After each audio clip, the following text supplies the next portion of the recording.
Hi everyone, it's Diversity TV bringing you the untold stories for the week of October 15, 2021 from our River Valley studio in the fantastic city of Edmonton, Alberta, Canada.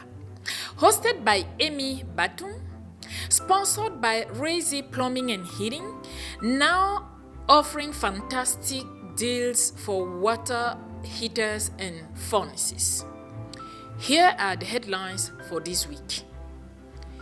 Leading candidates in Calgary, Grande Prairie, Edmonton, and cities across Alberta spice their campaigns with a dose of diversity and inclusion. So he makes a strong case for reinventing a new Edmonton for everyone. The 28th Annual Calgary Awards program is now accepting submissions for the W.O. Mitchell Book Prize to win a $5,000 prize. Now, the news in full. Segment 1. It's election season in cities across Alberta. Leading Grande Prairie, Fort McMurray, Calgary, and Edmonton municipal election candidates sprinkle a dose of diversity and inclusion in their campaigns. Watch. Hi everyone, my name is Amarjeet Sohi. I'm running for Mayor of Edmonton. I firmly believe that Edmonton should continue to provide quality public services that I benefited from when I came to this country as an immigrant. We also need to build an inclusive, welcoming place and tackle racism in our city and build an anti-racist community. Economic opportunities, ability for you to find a good, well-paying middle-class job, as well to set up your business and be successful. My slogan is Edmonton for all of us. And that's where I will focus and use my experience and expertise and knowledge as a federal minister, as a former city councillor and member of parliament to bring prosperity into our city. And I need your support, so please look at sohi.ca, and I hope that I can count on your support. Hi, I'm Kim Crushell, and I am running to be Edmonton's next mayor. Our next mayor is going to need to be able to hit the ground running, have a real understanding of how our city works, and appreciation for what it's like to be an entrepreneur and run a business. And I have that experience. I am running because I care about Edmonton and our collective future, and we need to have an inclusive city and inclusive mayor. I'm a collaborator. I bring a balanced and bold approach to our city, and I'm running because I care about Edmonton and our future. And I am asking that on October 18th, that you vote for something, not against something. A vote for me is a vote for Edmonton. Thank you. You know, this is the first time in a generation that we don't know where our economic and our social successes are going to come from.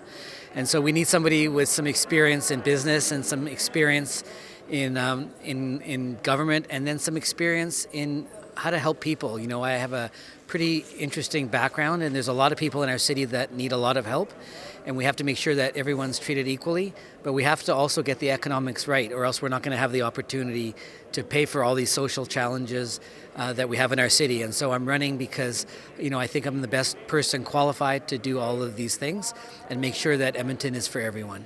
I'm running for mayor for three main reasons. The first reason is I owe a lot to this city. This city has done wonderful things for me. They helped me come to this country, and when I came, people helped me pay my university tuition. That is one reason. I'm paying back to the city for what it has done for me.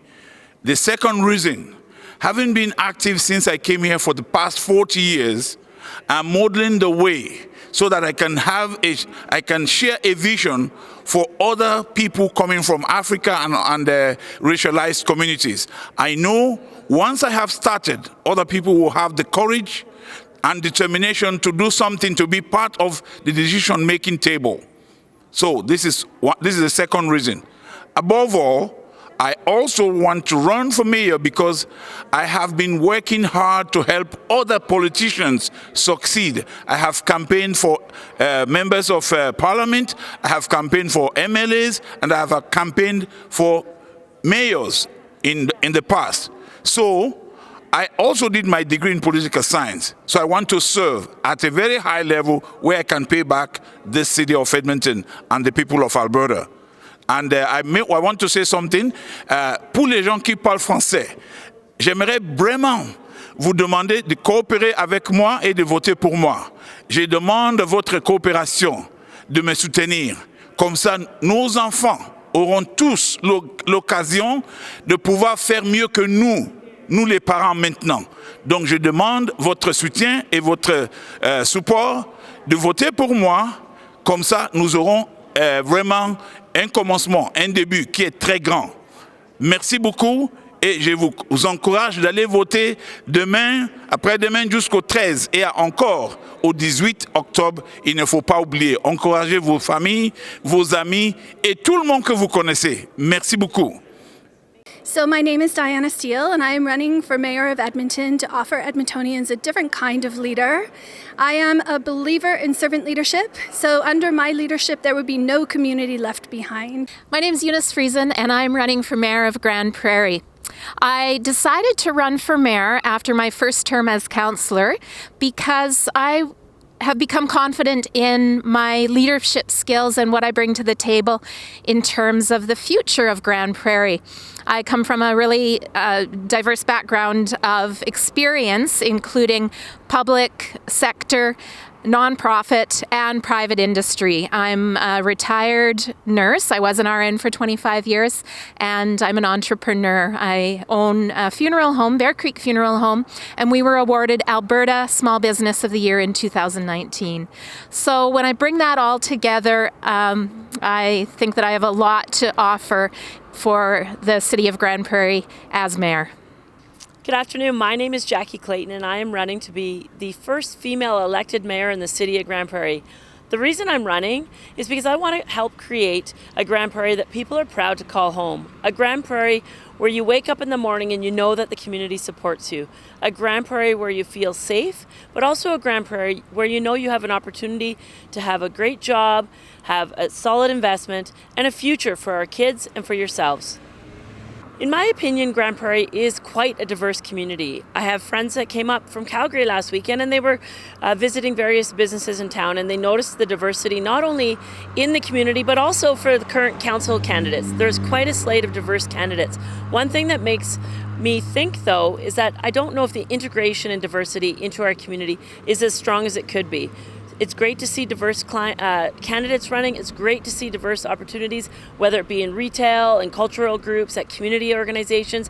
But we need to integrate the diversity into our community. And that works with open, inclusive conversation and collaboration between organizations. So I look forward to next term increasing the integration of diversity within our community. Thank you.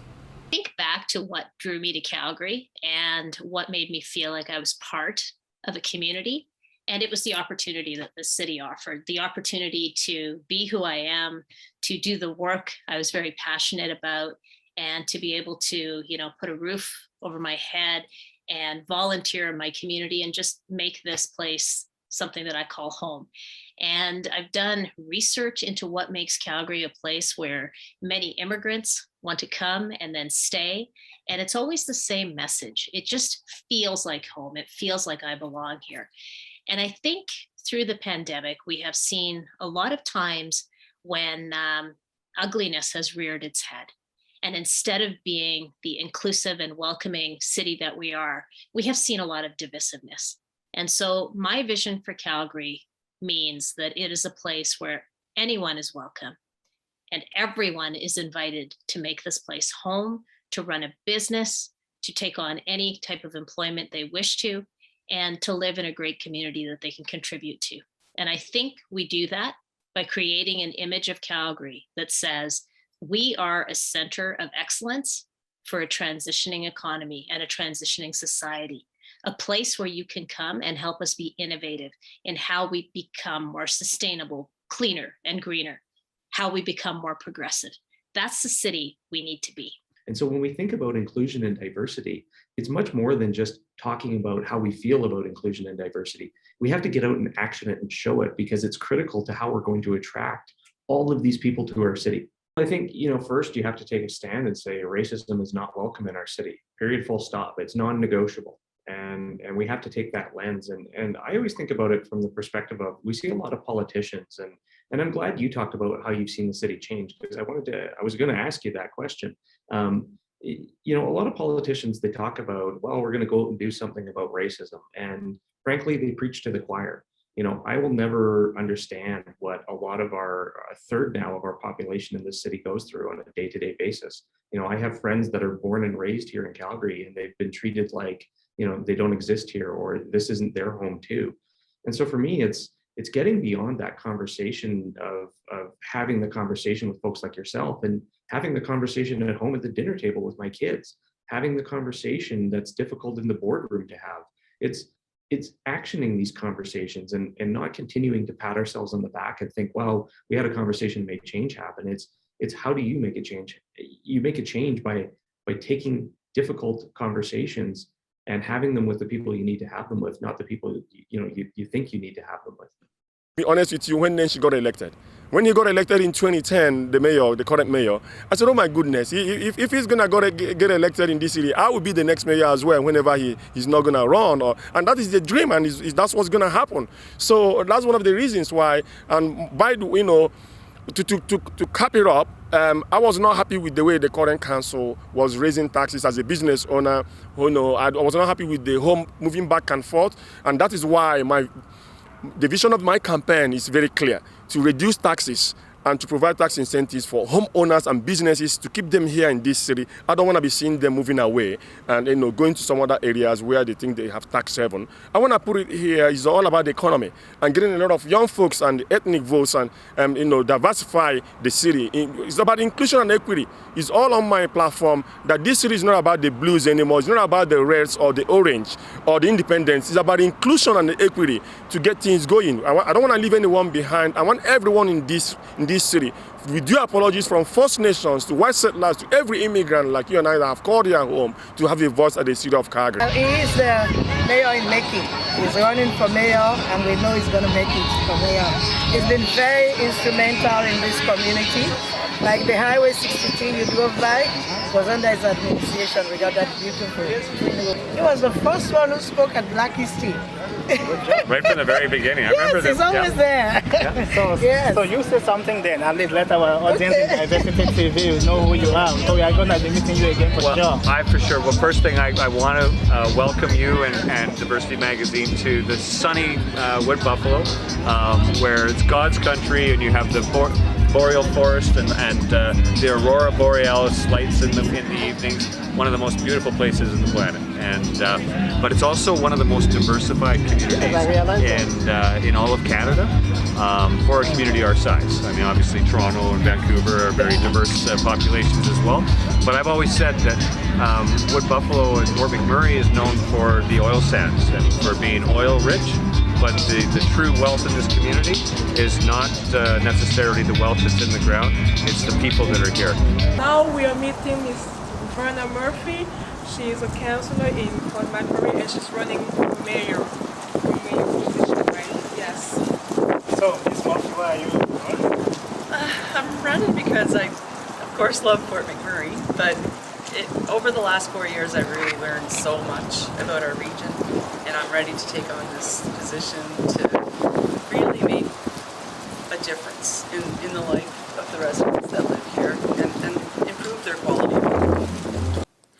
Don't forget to also check out the all-important Senate and School Board trustee elections.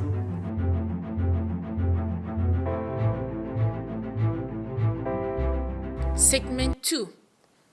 Finding beauty products for darker skin types is like finding a fallen grain of sand on a beach.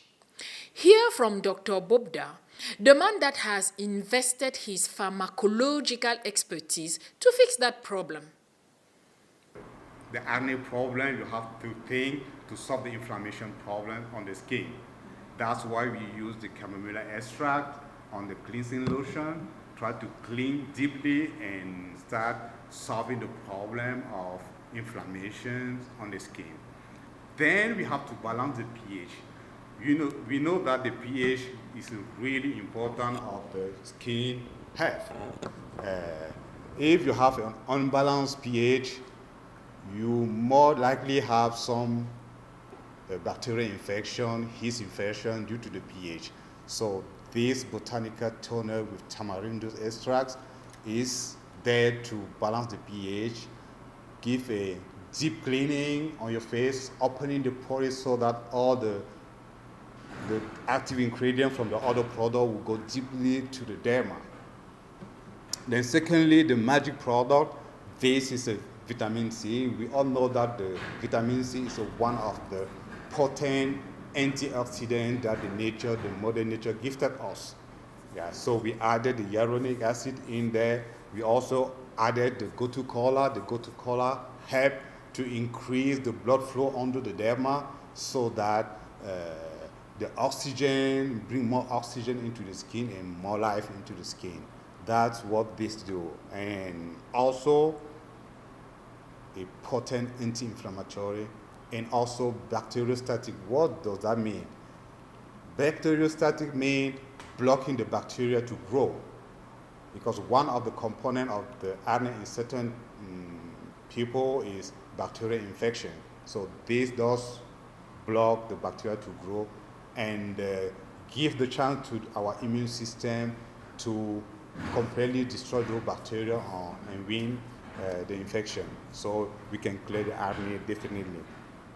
Of course, after bringing all those active ingredients into the skin needs to be moisturized.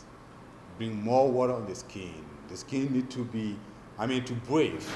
And to do that, this is what we formulated at our 24-hour daily cream. You apply on the skin, and it brings more moisture, more active ingredient like blueberry extract, pomegranate extract. Those are anti-aging products, and it's a wonderful product. What I'm going to say is that this is a whole family product. Right? All a natural ingredient we use, and one of the things that all the products are made in Canada. Segment 3, Fashion and Beauty Time on Diversity TV. New in town, Beauty Diamond Medispa brings your beauty to life on 4530 99th Street in Edmonton, Alberta, every day from 10 a.m. to 5 p.m. except Sundays. Beauty Diamond Medispa founder Lola Olorofemi shares her journey with Diversity TV. Diamond came into being because I love to look good and I love to make other people to look good as well. Two things I found that are important to many people, their health and their wealth. Whatever you're doing is either you are building your health or you're doing something to make your health better, or you are doing things to make it worse. And also in terms of your wealth, what are you doing to deplete your resources or actually multiplying your resources? So these two things actually help me in my life to refocus my goals and actually to put a check on myself. What am I doing? Am I actually impacting life? Am I building? Or am I doing things that are repleting? So Beauty Diamond came into being one day when I went to the spa and I had a whole body waxing, and I just felt like I could tell somebody that could relate to what I was talking about as a woman of color. Most of them couldn't understand what we mean, how stretch marks actually, we all have stretch marks as women, but sometimes it's more vivid in women of color and the likes of that. So after teaching for so long, my third child, we're talking about pain management. And I went and I talked about aesthetic nursing. So being that I'm a nurse, I like to inject people, and I went to aesthetic nursing, and I absolutely loved it. Before Beauty Diamond came into being, I've worked with a couple of people and, pair up with them at their spa, and I just thought it was time for me to have my own. More so, before COVID hit, nobody knew the essence of taking care of our body, soul, and spirit. But when COVID hit, like some people that know, my husband is a physician, and we wanted to give back to all of us that are frontline workers. And it's good to care for people, but how do we replenish ourselves, body, soul, and spirit? And that's why Beauty Diamond came into being.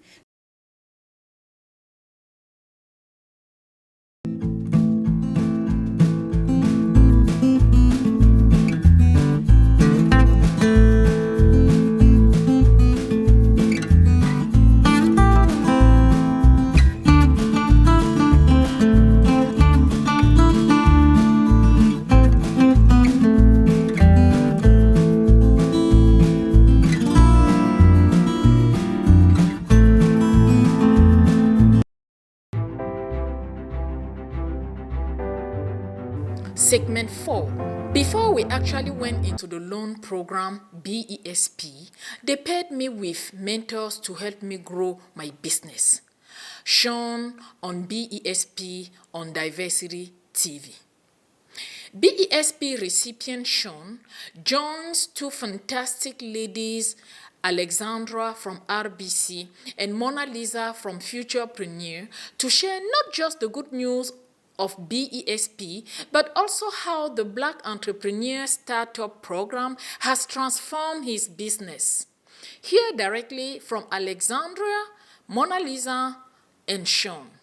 Why support young Black entrepreneurs with this program? The Black Entrepreneur Startup Program, fondly known as BESP, it comes with a whole lot of great benefits. First, capital injection. We all appreciate the importance of capital injection to every business. Secondly, creation of employment. We're not just creating employment directly for that entrepreneur, but we are also creating indirect employment, because there is that web designer who is going to design his website. There is that truck driver who will deliver his goods. So there is both direct and indirect employment. And finally, multiculturalism. We foster multiculturalism because with the exchange of cultures, the economy thrives, the economy grows. If you are a young Black entrepreneur and you're aged between 18 to 39 and you're looking for funding for your business, then you definitely need to check out Futurepreneur's Black Entrepreneur Startup Program funded by RBC. It's an excellent program that has been created to address specific barriers faced by young Black entrepreneurs. Our goal is to truly help you be successful in launching your business. And we also offer you a mentor along the way for 2 years after you receive funding to help you scale and properly grow. So do not hesitate to go on our website to contact us if you need more information. We are there to help you. Thank you. My name is Sean Raymond and I'm with Sean Fire Training. I am here to tell you about the BESP program with Futurepreneur. Not only has this program helped inject capital funding into my business, it has helped me grow my entrepreneurial business far more rapidly than I would have ever been able to think or come to beforehand. This program gives me mentorship that allows me to grow my business for 2 years after the funding has been released. And not only has that support helped me grow, it has also given me the confidence to make the decisions and the choices that I need to make my business as successful as it has been this year.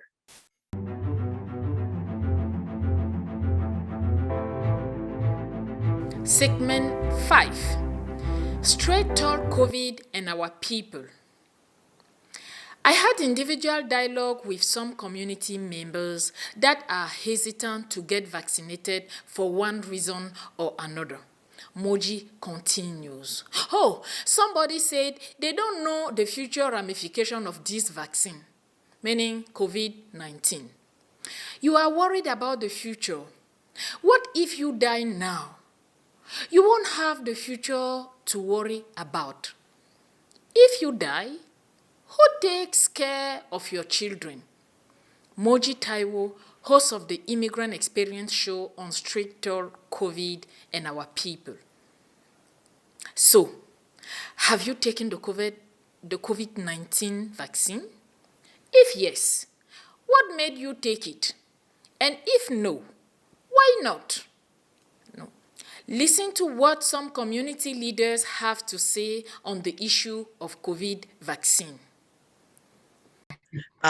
It goes from, oh, somebody told me that if you get vaccinated, there is a chip being implanted into you, or somebody in my church said that, you know, they don't know the future ramification of it. So therefore, so that this is where I have a candid, really candid, basic conversation with the person. I say, okay, so you are worried about the future, but what if you die now?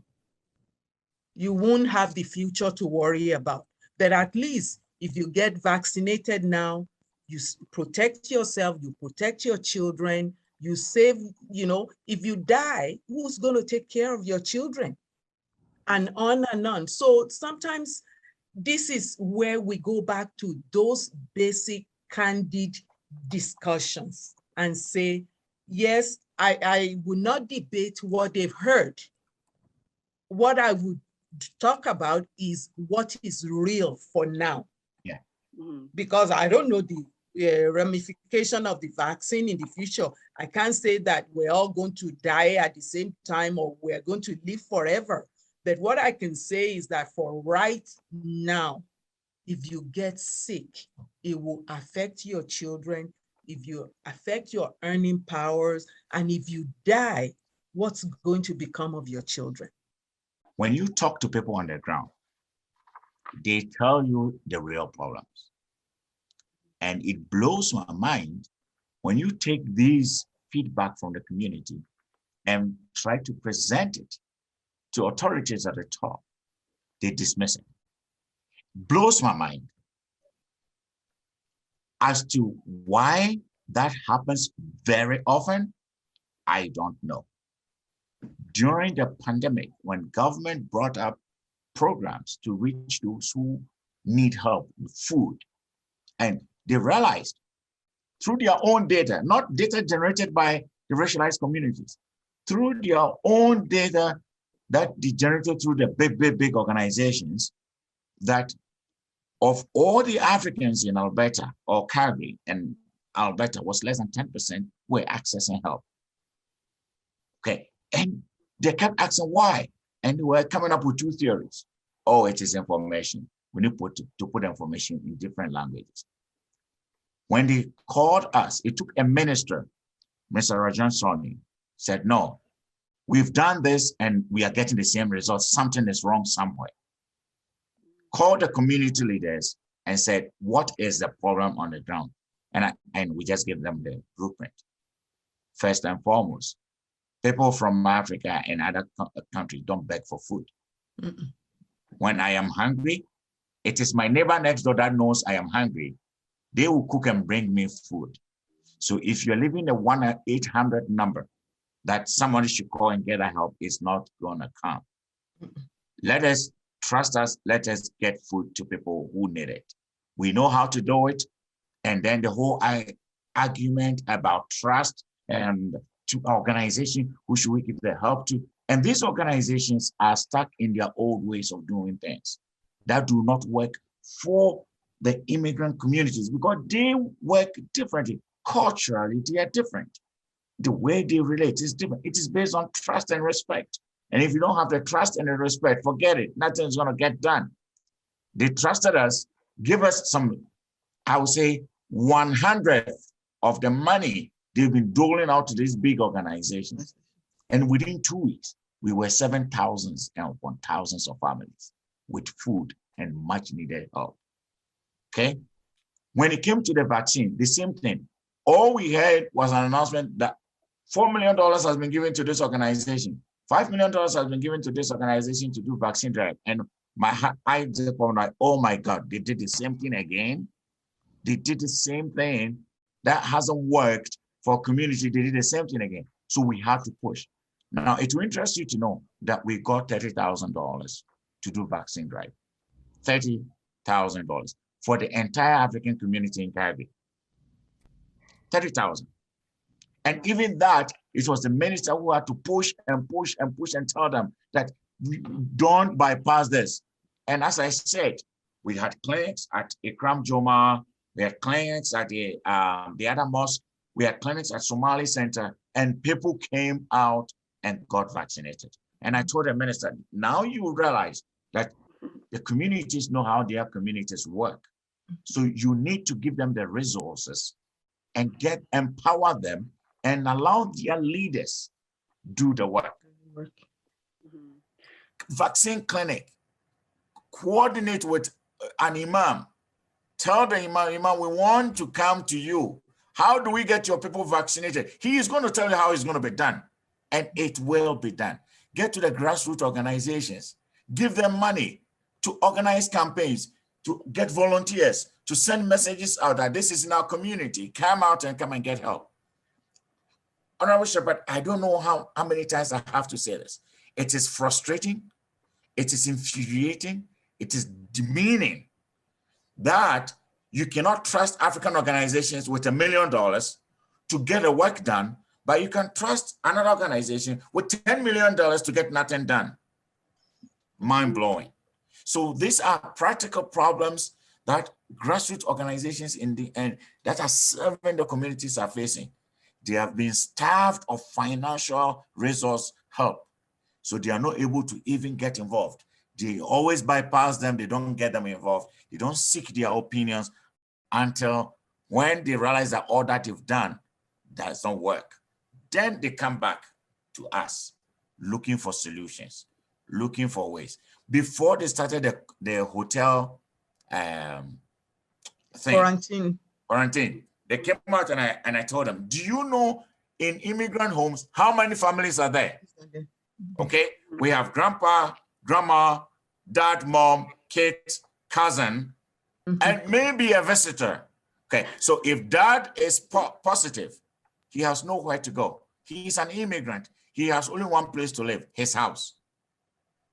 Can you allow these people to isolate in hotels? We kept drumming this and drumming. Finally, they saw that, oh, this could be helpful.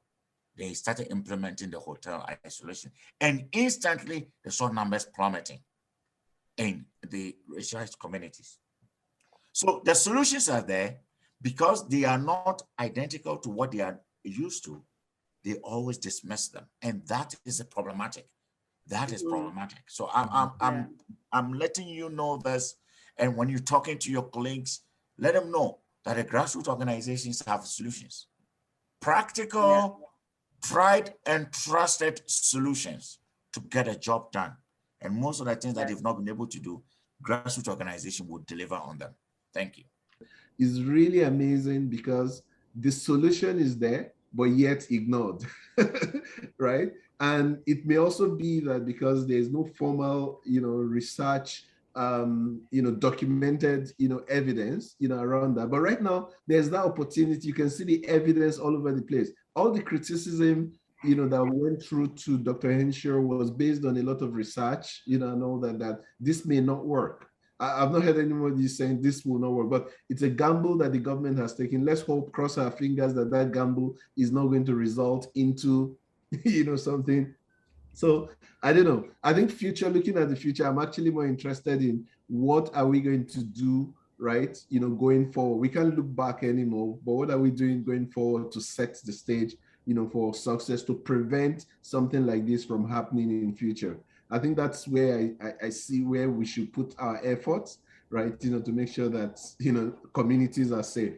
As much as we want to be rid of it, and I do as much as anybody, I want folks to be able to go back to normal lives. So as others have observed, what is normal has probably changed. So, but we have to recognize that we still have more to do, that there are still people and communities and individuals who are at risk. There's still things that we need to learn. So again, the decisions that have been made recently, they concern me for that reason, as it just feels it may be just too much of a rush to try to put this behind us without having properly learned the lessons and taken the steps to ensure we are protecting everybody, and recognizing indeed that, for example, as Charles said, racialized communities have been hit harder. They are struggling. Women were hit harder economically. The impacts have been disparate, and I'm concerned that in a rush back to normal, we are going to lose the lessons we have learned about those who need help and systems that we need to change in our government and in our society. I really appreciate what Moji had to say about what we have learned about innovating, learning, and adapting. And indeed, that has been the case for so many during this pandemic. Indeed, we've had many that have been impacted and have needed additional help. We have had many that have been able to adapt, use resources that were available, indeed groups that have supported each other. And as she said, really important that we take the opportunity to learn from that. Rather than, again, rushing ahead to try to just reset everything, make sure we have learned from what we have learned from the folks that have found new ideas, new perspectives that we can use. And indeed, that is what Sam was saying as well. You know, he talked about this being a bit of a gamble, what the government is doing, and indeed it is. And we have to look at who is at most at risk if that gamble does not pay off.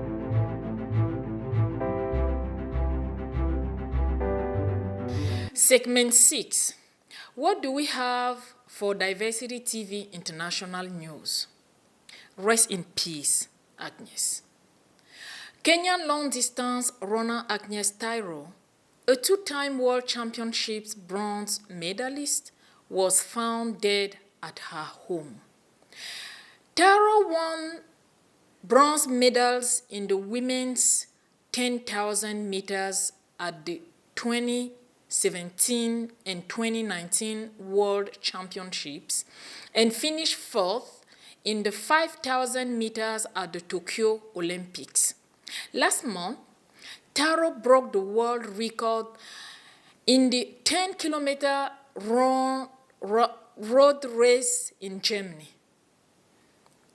Her career took off when she won the world cross-country title in 2015 at the age of 19 to become the second youngest champion ever. Source: Al Jazeera English.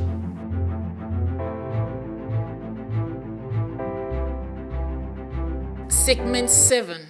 What do we have for food this week? This week, we took a dive into the delicious, natural, locally made, locally sourced Royal Tiso pepper sauce. It's in mild, hot, and extra hot flavors for the pepper eaters and non-pepper eaters due to the positive impact it has on food. Hear from the founders and a passionate customer. Hi, my name is Queen, with my husband Felix. We are co-owners of a a business called QF Services, and at the meantime, we do produce this delicious hot pepper sauce called Royal Tiso. Royal Tiso is a product made from love. Yeah, it's a long story. When I met my husband, he was a picky eater, so I started trying different things, trying different spices, something to make him eat. So I came up with Royal Tiso. Royal Tiso is sold across major cities in Canada, like we are in Calgary, Edmonton, Quebec, Ottawa. We also have it sold in Houston in the US.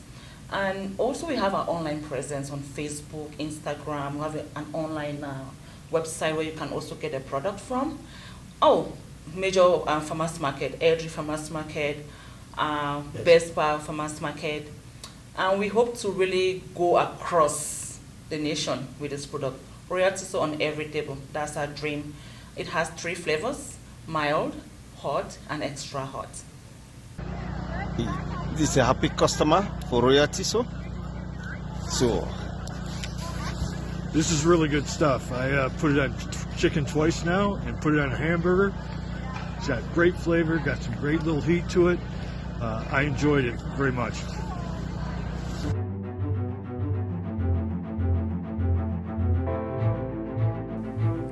Segment 8. We have a lot of community announcements this week. Get to know some of the programs offered by Solomon College in Edmonton.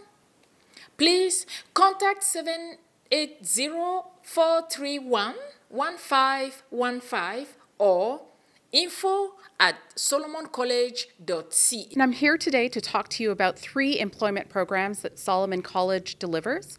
The first is our Connections to Employment program, which focuses on preparing newcomers to work in the retail sector. Secondly, we have our Food Service Supervisor Preparation Program, which supports newcomers to develop skills to work in the food services sector.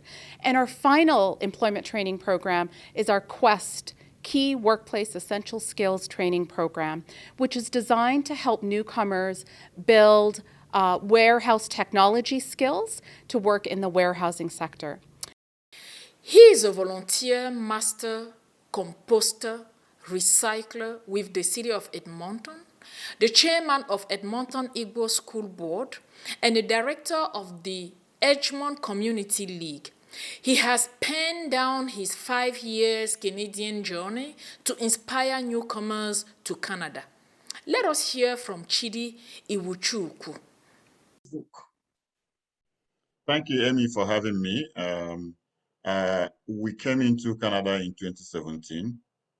And when we landed here, we didn't know anybody in town who could help us with some of the information to help us settle as fast as possible. We looked through the library and all the other resource centers, and we couldn't find any one single resource that could help us navigate our way through. We went through the maze of finding our feet and everything. And so the lessons we've learned through that experience and also helping other people come in as Director of Humanitarian Services for Igbo Cultural Association of Edmonton. I decided to codify and put inside a book form so that other people can also be encouraged on the journey. I want everybody to succeed, and I want people to succeed and not make the same mistakes that we've made, and that's why I wrote the book. So the book is currently on pre-sale on my landing page, which is at publishyourgift.ipages/Chidi. You'll probably see it on the screen right now. It's also available for pre-sale on Amazon.com and Barnes & Nobles and most reputable bookshops online and offline. Are you a Calgary author, or do you know someone who is? The 28th Annual Calgary Awards Program is now accepting submissions for the W.O. Mitchell Book Prize, recognizing literary achievements by local authors. Submit your work of fiction, poetry, non-fiction, children's literature, or drama. $5,000 cash prize. Deadline for submissions, December 31st, 2021. Entries are judged by an independent jury recruited by the Writers Guild of Alberta. Apply now at www.calgary.ca. Attention, Edmonton business community. Applications are still open for $1,000 micro grants to support Edmonton businesses impacted by COVID-19. To learn more about eligibility and required documents or to apply, visit edmonton.ca/business grants. The City of Calgary is accepting applications for the Calgary Business Support Grant. This one-time $2,000 payment is intended to provide financial support to Calgary businesses who have been impacted by the Provincial Restriction Exemption Program, REP. Application will be accepted until November 30th or until funds are depleted. For an extensive list of eligible businesses or to apply for the Calgary Business Support Grant, visit calgary.ca/business grant. Thank you for watching Diversity TV Community Newscast. Be the first to get our community newscast as it happens. Please subscribe and hit the bell notification on our Diversity TV YouTube channel. We are on Facebook, Instagram, LinkedIn, and TikTok. Our website is www.diversitymag.ca. See you next week. Because when it's Friday, it's Diversity TV Newscast. Thank you for watching.